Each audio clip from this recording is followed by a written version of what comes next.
साबिर अली की शादी हुई तो चंद दिन बाद ही बीवी के जौहर खुलने लगे। बीवी ना सिर्फ बदमिजाज बल्कि बदज़बान भी थी। साबिर अली तो सारा दिन काम पर रहने की वजह से उसकी बदज़बानी से महफूज रहता, लेकिन गली में दाखिल होते ही किसी न किसी घर से बेगम साहिबा का नया कारनामा बतौर शिकायत पेश किया जाता और बेचारा साबिर अली माफ़ी तलाफ़ी के ज़रिए मामले को ठंडा करते हुए घर में दाखिल हो जाता। साबिर अली ने अपनी बीवी को प्यार मोहब्बत से समझाने की कोशिश की, लेकिन यह सब कुछ शायद उसकी फितरत में ही था और फितरत बदलना नामुमकिन होता है। कुछ साल यूं गुजरे तो ना जाने किसी ने साबिर की बीवी को जादू टोने के जरिए गली वालों से उनकी ज्यादतियों का बदला लेने का रास्ता दिखा दिया। यूं साबिर की बीवी ने उल्टे सीधे अमल शुरू कर दिए। किसी पर तो क्या असर होना था, बेचारी खुद ही ज़हनी मरीज बन गई। उन उल्टे सीधे अमलियात ने उसका ज़हनी तवाज़ुन ख़राब कर दिया। अब उसके लड़ाई झगड़े तो ख़त्म हो गए थे, लेकिन बेचारे साबिर की शामत आ गई थी। साबिर काम पर जाता तो उसकी बीवी बुर्का पहनकर गलियों में निकल जाती और गलियों से कागज़ और लिफाफे इकट्ठे करके बुर्के में छुपा कर घर ले आती और एक कमरे में जमा करती रही। साबिर अली को तब पता चला जब घर का स्टोर आधे से ज़्यादा उन चीज़ों से भर चुका था।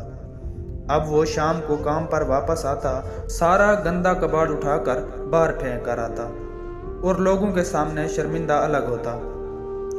उस बेचारे ने इलाज तो बहुत करवाया, लेकिन ज़्यादा फर्क ना पड़ा। अब एक नया मसला भी शुरू हो गया था कि वो घर में खर्चे के लिए जितने पैसे देता या घर में कहीं पैसे रखता तो उसकी बीवी सारे पैसे उठाकर उसका सौदा सलफ ले आती।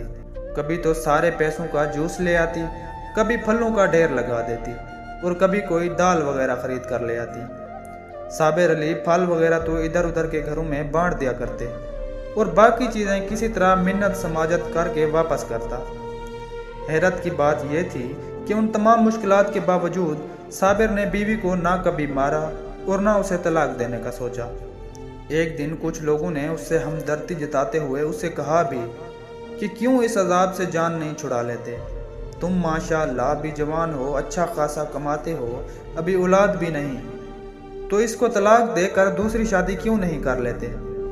साबिर अली ने जवाब दिया कि देखो भाई, आप लोग ठीक कहते हैं, मेरे लिए इसे तलाक देकर दूसरी शादी करना कुछ भी मुश्किल नहीं है, लेकिन मैं इसे इसलिए तलाक नहीं दे रहा कि इस बेचारी का अब दुनिया में कोई करीबी रिश्तेदार नहीं रहा।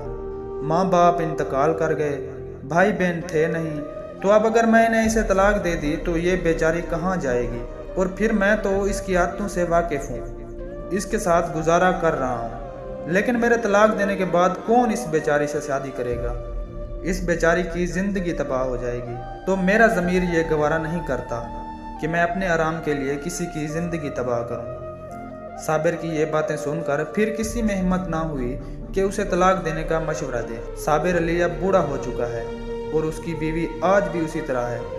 गलियों से कागज़ उठाकर घर ले जाती है, तमाम पैसे फजूल चीज़ें खरीदने में ज़ाया कर देती है, लेकिन साबिर आज भी उसके साथ निभाह कर रहा है।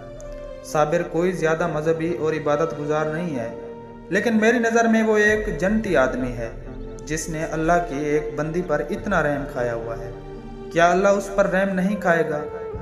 मैं जब भी कभी इस्तिकामत के उस पहाड़ को गली से गुजरता देखता हूँ तो मेरे दिल से बेअख्तियार उसके लिए दुआएं निकलती हैं।